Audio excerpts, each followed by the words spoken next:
गर्भावस्था और कोरोना महामारी। क्या आप मां बनने वाली हैं? पर इस एपिडेमिक समय में आपको अपनी और अपने नवजात की सुरक्षा की चिंता सता रही है, तो ये वीडियो सिर्फ आपके लिए है। नमस्कार और स्वागत है आपका। जैसा कि आप सब जानते हैं कि कोरोना वायरस ने पूरी दुनिया को बदल कर रख दिया है। सबको इसके हिसाब से व्यवहार करना पड़ रहा है। अगर हम कोरोना वायरस के सबसे आसान शिकारों की बात करें, तो कोरोना वायरस से सबसे ज्यादा खतरा बुजुर्गों और गर्भवती महिलाओं को ही है। इस महामारी ने महिलाओं में प्रसव को लेकर चिंता और अवसाद का खतरा बढ़ा दिया है। ऐसे में बेहद जरूरी है कि गर्भवती महिलाएं सावधानियां बरतें, जिससे मां और उनका नवजात इस महामारी में सुरक्षित रहें। आपको ये बात भी जान लेनी चाहिए कि गर्भावस्था के दौरान महिलाओं का शरीर कमजोर होता है और उनमें इम्यूनिटी भी कम हो जाती है। ऐसे में कोरोना वायरस उनके शरीर को बहुत जल्द अपनी गिरफ्त में ले सकता है।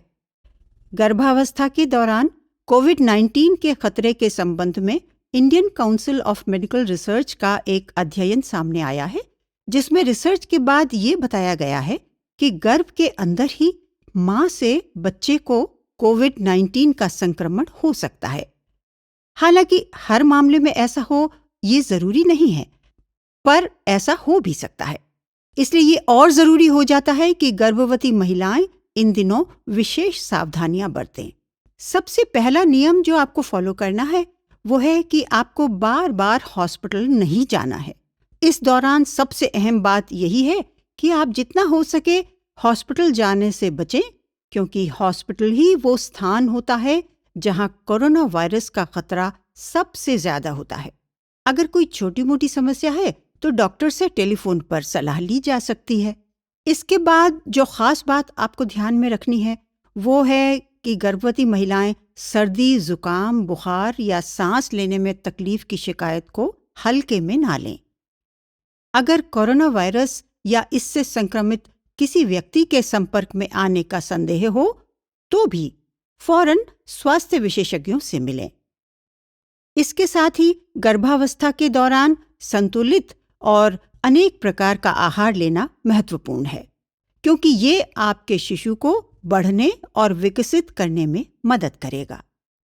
हर दिन कम से कम 5 भागों में फल और सब्जियां खाएं। सब्जियों और फलों को धोना ना भूलें। उन्हें भली प्रकार धो के ही उपयोग करें। ब्राउन राइस, दलिया, दालें, बीन्स, नट्स यानी ड्राई फ्रूट्स और लीन मीट, अंडे और खनिज वाले अनाज खाने पर ध्यान दें। कैल्शियम के लिए दही, पनीर और दूध का सेवन कर सकते हैं। सबसे अहम है व्यायाम। घर पर आप हल्के फुल्के योगासन और प्राणायाम कर सकती हैं, पर जो भी करें एक्सपर्ट की सलाह के बाद ही करें। गर्भावस्था के दौरान व्यायाम करने से आपके मानसिक स्वास्थ्य में सुधार होगा। नियमित व्यायाम से मदद मिल सकती है। व्यायाम से नींद में सुधार, मूड बूस्ट, उच्च रक्तचाप कम करने, तनाव, चिंता और अवसाद को कम करने, टखनों, पैरों और हाथों में सूजन कम करने में मदद मिलती है। अगर आप में सर्दी, जुकाम या कोरोना से संबंधित किसी भी प्रकार के लक्षण दिखें तो बिना देर किए किसी अच्छे अस्पताल में भर्ती हो जाएं।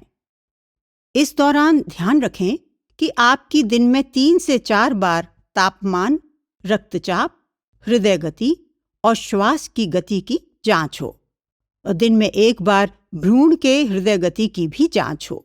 अगर आप इत्तेफाक से कोरोना पॉजिटिव हैं और उसी दौरान आपकी डिलीवरी होती है तो बच्चे को लेकर आपको अतिरिक्त सावधानी बरतनी होगी।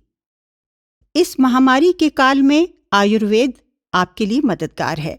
आपकी सेहत अच्छी रहे और आपका नवजात भी स्वस्थ रहे, इसके लिए आप आयुर्वेद को अपनाएं। अधिकतर गर्भवती स्त्रियों को सर्दी, खांसी और गले की सूजन की शिकायत भी हो जाती है। इसके समाधान के लिए सबसे पहले पूरी तरह से आराम की ज़रूरत होती है। दिन में 3 से 4 बार गर्म पानी का भाप लेना ऐसे में बहुत लाभकारी होता है। इसके अलावा गर्म पानी में नमक मिलाकर गरारे करने से भी बेहद फायदा होता है। इससे कोरोना वायरस के अटैक से भी बचाव होता है।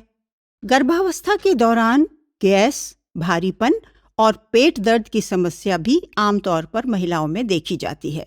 इस समस्या के उपचार के लिए 1 गिलास गुनगुने पानी में आधे नींबू का रस मिलाकर पिएं। हर आहार के बाद हर्बल चाय में 1 चम्मच शहद मिलाकर पीना भी लाभदायक होता है। लगातार होने वाली परेशानी से निदान पाने के लिए रोज रात को 1 चम्मच दाना मेथी 1 गिलास पानी में भिगोकर रख दें। सुबह छानकर पी लें। याद रहे, ये सब आपकी इम्यूनिटी भी बढ़ाएगा। गर्भवती महिलाओं को अतिसार की समस्या भी हो जाती है। इससे निजात पाने के लिए दिन में 3 से 4 बार 1 चम्मच शहद गुनगुने पानी के साथ लें। नींबू पानी में 1/4 चम्मच काली मिर्च पाउडर और 1 चम्मच शहद मिलाकर दिन में कम से कम 2 बार पिएं। तो जब भी ये समस्या हो तो सिर्फ ब्रेड, चावल, सेब और टोस्ट ही खाएं। जितने दिन ये समस्या रहे उतने दिन दूध या दूध से बना कोई भी आहार ना लें। सबसे आखिर में वैद्य जी की सलाह है कि अगर आप फिलहाल कंसीव करने का विचार कर रही हैं तो उसे 2021 तक के लिए टाल दें, क्योंकि ये महामारी का समय है। इस समय किसी नवजात को जन्म देने का जोखिम आपको नहीं उठाना चाहिए।